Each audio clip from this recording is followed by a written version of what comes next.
Onda Cero Navarra.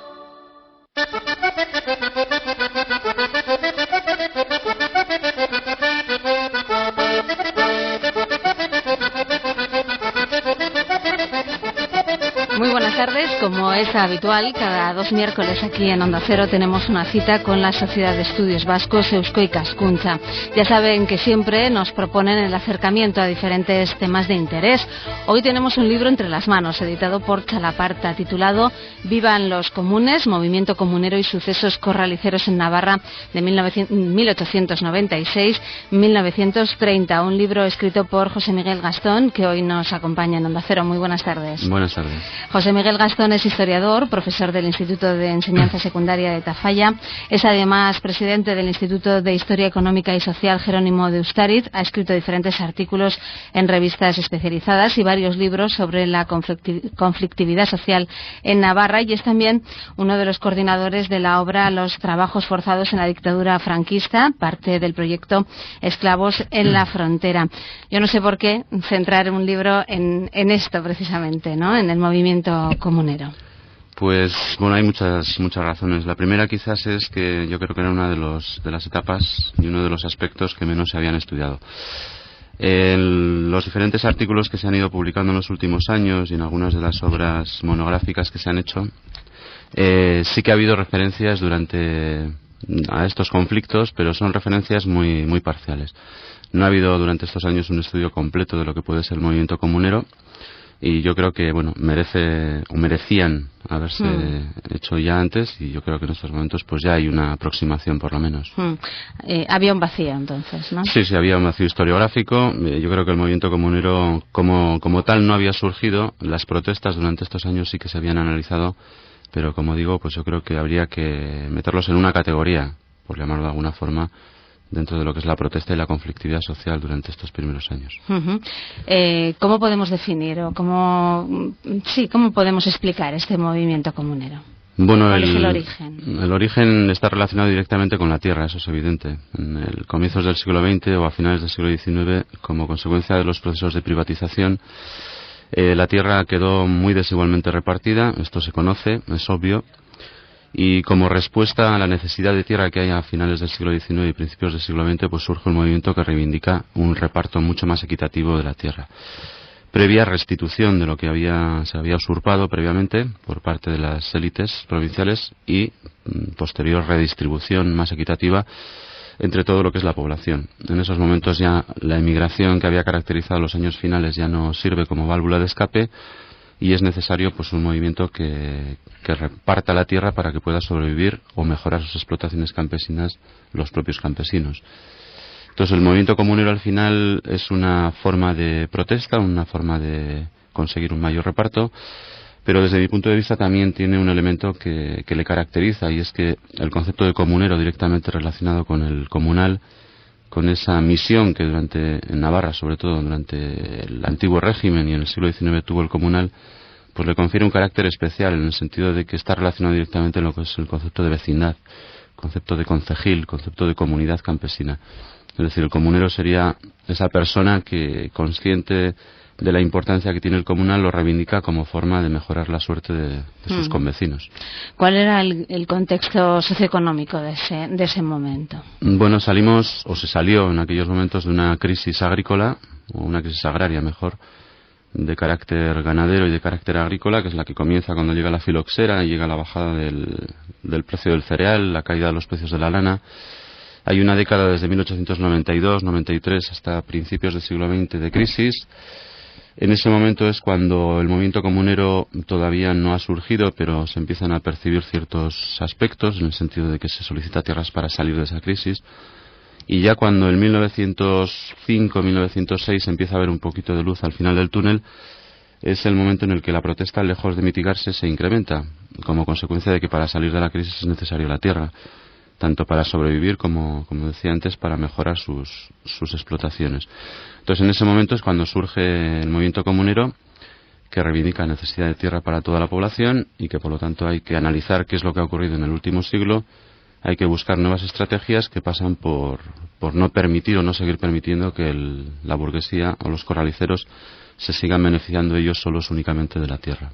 Una tarea tampoco nada fácil, ¿no? Pues no era nada fácil, sobre todo porque hay un concepto que la burguesía va implantando a lo largo del siglo XIX que se llama el individualismo agrario, que desgraciadamente es una característica que yo creo que no se ha perdido. Entonces ese individualismo agrario al final lo que hacía o lo que provocaba era que quienes se creían dueños de la tierra por haber comprado legítima o ilegítimamente, legal o ilegalmente los bienes vecinales, pues la explotaran o la quisieran explotar únicamente ellos. Entonces se diseñaron estrategias, se buscó vías de consenso y de negociación para que permitiesen que todo el mundo pudiese roturar, pero evidentemente pues en esos momentos para salir de la crisis necesitaba mucha tierra, había gente que apostó y que modernizó sus explotaciones, que invirtió mucho y que por lo tanto no estaba o no quiso que la tierra se repartiese entre todos los vecinos. Entonces en ese momento es cuando sucede todo en torno a las corralizas y todo lo que es el movimiento de protesta.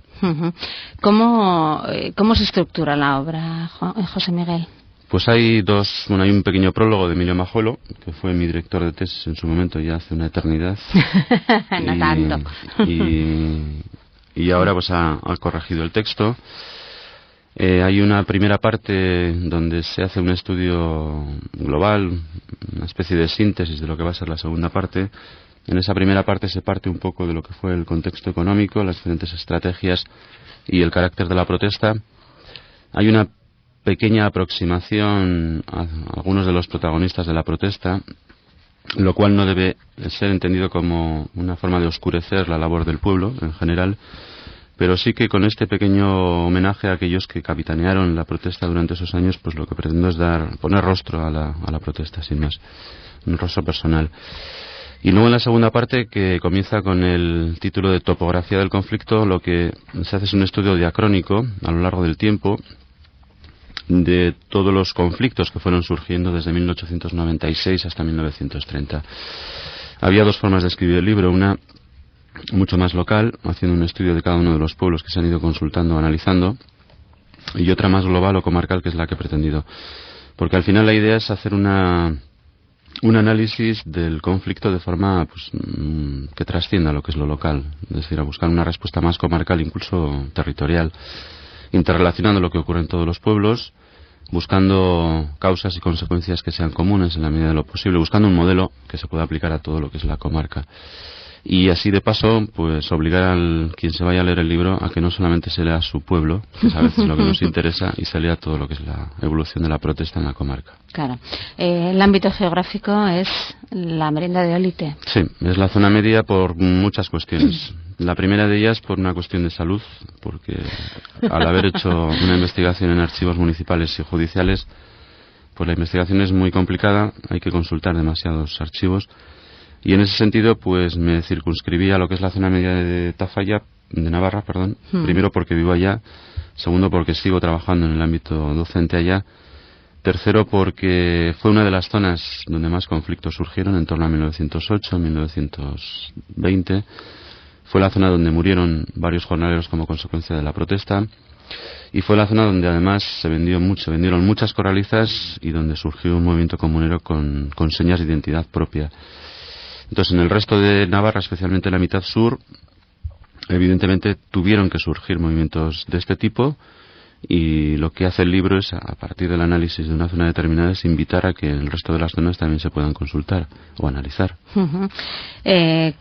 Cuéntanos ese proceso de investigación, de ese proceso tan duro, ¿cómo se realiza? Bueno, en mi caso fue la continuación de la tesis que leí en el 2001, que analizaba los efectos de la revolución burguesa en la sociedad navarra, y fueron fuentes judiciales lo que consulté fundamentalmente. Entonces, una vez leída la tesis, lo que me apetecía era analizar el recorrido que tuvieron aquellas medidas liberales y sobre todo la respuesta que tuvo por parte de la población. Entonces continué con las fuentes judiciales, en este caso del partido judicial de Tafalla, y allí se fueron analizando pues las fuentes de juicios tanto penales como civiles. De ahí se sacó una primera base de datos donde aparecían los diferentes conflictos en los diferentes pueblos, y en aquellos pueblos donde los conflictos fueron más intensos son los que fui consultando en primer lugar. Miranda de Arga, Beire, Olite, Tafalla, Peralta fueron los primeros pueblos, porque allí la intensidad de los conflictos fue muy, muy grande. Y a partir de ahí, pues una vez que ya vas definiendo el modelo de comportamiento, pues vas completando lo que es el puzzle con la consulta de los diferentes archivos municipales, pues Berbizana, Larraga y otros pueblos más o menos pequeños, donde los modelos a veces no son similares, porque en la Merindad, aunque sea un espacio muy, muy pequeño, los modelos de privatización y de protesta pues son diametralmente opuestos en ocasiones. Un modelo como el de Artajona pues no tiene nada que ver con un modelo como el de Peralta, o incluso el de Artajona y Mendigorría con el de Larraga y Miranda de Arga, que son pueblos muy cercanos, bañados en algún caso por el mismo río y que por lo tanto pues parece que las tendencias pudieran haberse exportado por parte del río, pero no fue cada así. Uno iba son modelos diferentes por su propia forma, ¿no? Sin duda un trabajo difícil. En principio la parte positiva es que se dejaba constancia de todo esto, ¿no? Bueno, sí y no. Es decir, durante mucho tiempo la voz de los campesinos fue una voz que no se pudo escuchar porque evidentemente los ayuntamientos estuvieron monopolizados por las élites provinciales y lo que al analizar los archivos municipales te encuentras son pues instancias y documentos elaborados por ellos. El campesino se le oía fundamentalmente cuando había juicios, cuando se le llamaba a declarar, y en ese momento no había ningún tipo de problema en que hablase, se le dejaba que hablase largo y tendido, porque en buena medida luego cuando se le culpaba tenía que pagar no solo por la pena que había tenido o el delito que había cometido, sino también por el número de folios que se escribiese, con lo cual al final pues se le dejaba que hablase muchísimo. Entonces la voz del campesino empezaba a oírse fundamentalmente, como digo, en los archivos judiciales, y luego ya a comienzos del siglo XX, como consecuencia del sufragio universal que se aprobó en 1890, el campesinado, especialmente el jornalero o el hortelano o el agricultor, que hasta ese momento pues había participado poco con la vida municipal, pues empieza a acceder a los ayuntamientos, y en ese momento es cuando él empieza a elaborar también la documentación. Hay casos pues bastante paradigmáticos, como el caso de Miranda de Arga, donde pues en 1920, ya cuando se ha conseguido acceder a la alcaldía por parte del partido comunero que llama el gobernador civil de aquellos momentos, pues entonces hay un informe bastante claro y contundente de cómo se había gobernado en los últimos 50, 60 o 70 años. Entonces a partir de ese momento la voz del campesino se oye más y por lo tanto es mucho más fácil conocer qué es lo que pensaba en torno a lo que le afectaba directamente. También a mí me resulta interesante que sea la historia, o este libro cuente la historia de esas personas que no son los grandes políticos, ¿no? O los grandes, los grandes personajes de la historia, ¿no?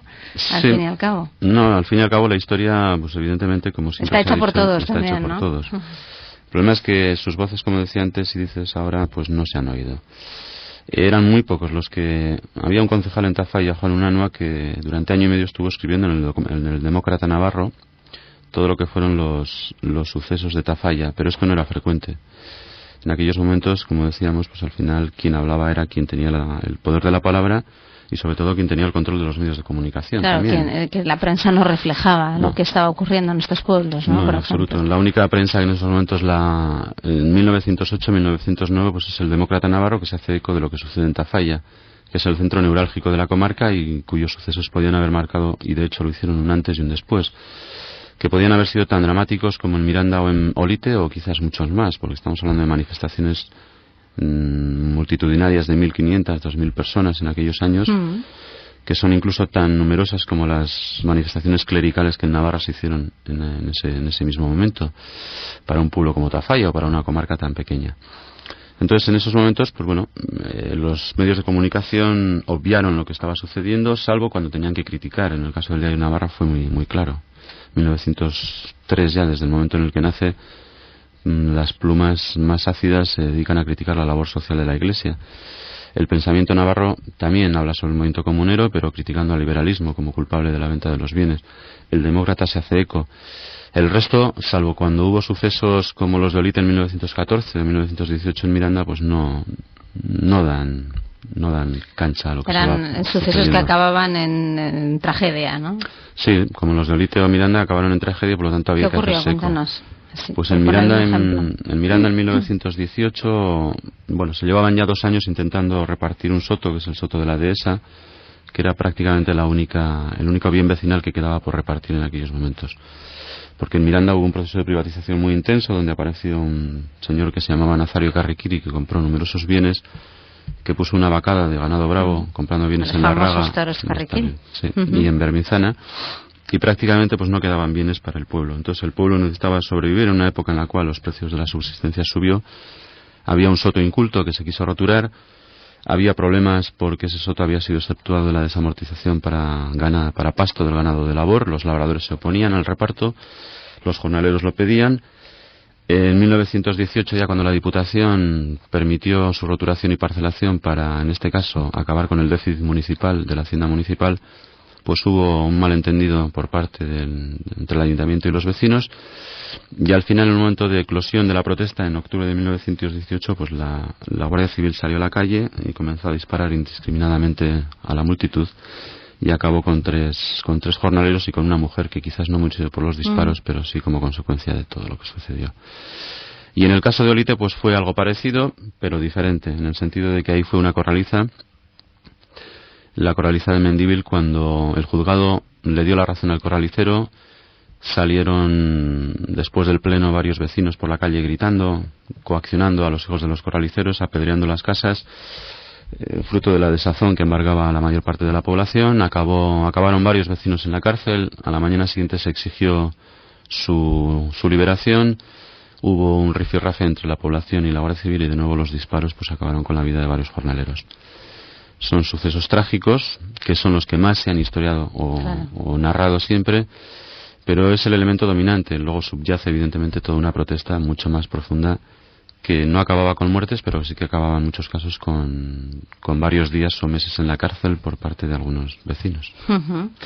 ¿Por qué acabas en 1930 el estudio? Pues acabó en el 30 porque ya sobre el año 31, o sobre la República, en su momento ya Emilio Majuelo escribió y publicó su tesis en 1989, Lucha de clases en Navarra. Y en ese sentido yo creo que el libro ya tiene su continuidad. Ya estaba cubierto ese tramo ya estaba analizado. Me quedo en el año 30, me iba a quedar en el año 23, porque realmente yo lo que analizo es hasta el año 23. La dictadura de Primo de Rivera adormece un tanto la protesta.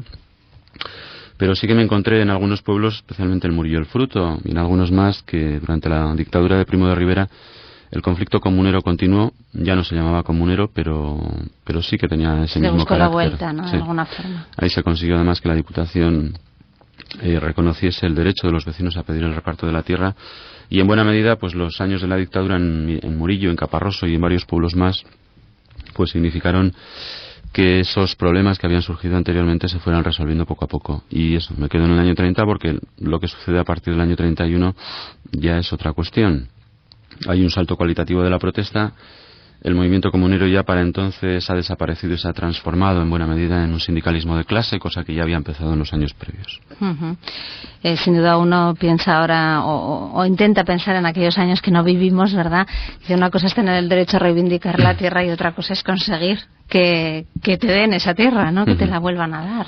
Claro, al final en algunos pueblos se consiguió. Es decir, el movimiento comunero fue un movimiento que impulsó el desarrollo económico y el progreso social, en el sentido de que consiguió que la Diputación cediese a sus peticiones en buena parte de los casos, sobre todo porque tenían, ya no razón, es una palabra compleja, pero tenían derecho, y sobre todo tenían derechos adquiridos como vecinos que eran de esos pueblos. Entonces, durante el primer tercio del siglo XX, la Diputación permitió la roturación de más de 15.000 hectáreas de tierra en la zona media. Esa investigación ya la hizo en su momento Iñaki Iriarte en su tesis doctoral y su publicación posterior, y después con Miqueas Lana también, que son miembros del Jerónimo Ustariz, ambos dos. Entonces, durante ese primer tercio del siglo XX, como digo, la Diputación se hizo eco de las reivindicaciones comuneras y permitió la roturación de más de 15.000 hectáreas. Fue un logro importante. Esa tierra, por una parte, salió de las usurpaciones que los labradores habían hecho, que fueron devueltas a la vecindad, a la comunidad, y luego roturadas equitativamente. Y en algún caso también, como el caso de Olite, pues fueron consecuencia de negociaciones con los corraliceros, los cuales, igual que en 1884, cuando también murieron varios, pues se hicieron eco de una necesidad y vendieron o cedieron tierras para que los vecinos pudiesen roturar. Y en otros casos, como el caso de Beire, pues al final la tierra se consiguió mediante la compra directa, es decir, un proceso de compra-venta o de venta-compra por parte de un grupo de comuneros asociados, en este caso, en una sociedad de corralizas, igual que en Lárraga, que fueron pues estrategias que se fueron diseñando, ya que no se podían conseguir mediante la cesión. Pues bueno, compramos las tierras y establecemos pues una estructura que permita rentabilizar esa compra en forma de sociedad de corralizas. Preciosa la foto de la portada. ¿De dónde es? La foto de la portada es de Tafalla. Es una cuadrilla. La foto es de fiestas, pero representa a un grupo de jornaleros que fueron los que protagonizaron la protesta en torno a 1908-1910. En Tafalla la protesta es muy temprana. Son los años 8, 9, 10. Para ese año 9 ya se había conseguido que se recuperasen las tierras que se habían legitimado en mala hora y de forma desleal, según Juan Unanua, concejal del ayuntamiento, y ya para ese momento pues bueno, habría cosas que celebrar. En 1909 hubo cosas que celebrar. Prontito. Sí, muy pronto comparado con lo que sucedió en otros pueblos. Sabemos qué ocurrió con todas estas personas a partir del año 1936 en la Guerra Civil. Pues de muchas de ellas sabemos cuál fue su futuro. Un futuro bastante problemático, bastante dramático. Hay líneas de continuidad, evidentemente. El movimiento comunero fue un movimiento muy intenso. Consiguió, como he dicho antes, que se repartiese la tierra un poquito más equitativamente, y eso suponía que aquellos que habían detentado la tierra hasta entonces pues tuviesen que cederla. Y desde mi punto de vista, en el estómago o en el corazón, aunque yo creo que en el corazón no, en el estómago fue anidando pues un pozo de rabia contenida, que cuando encontró la forma de salir, y esa forma de salir fue en el año 36, pues salió.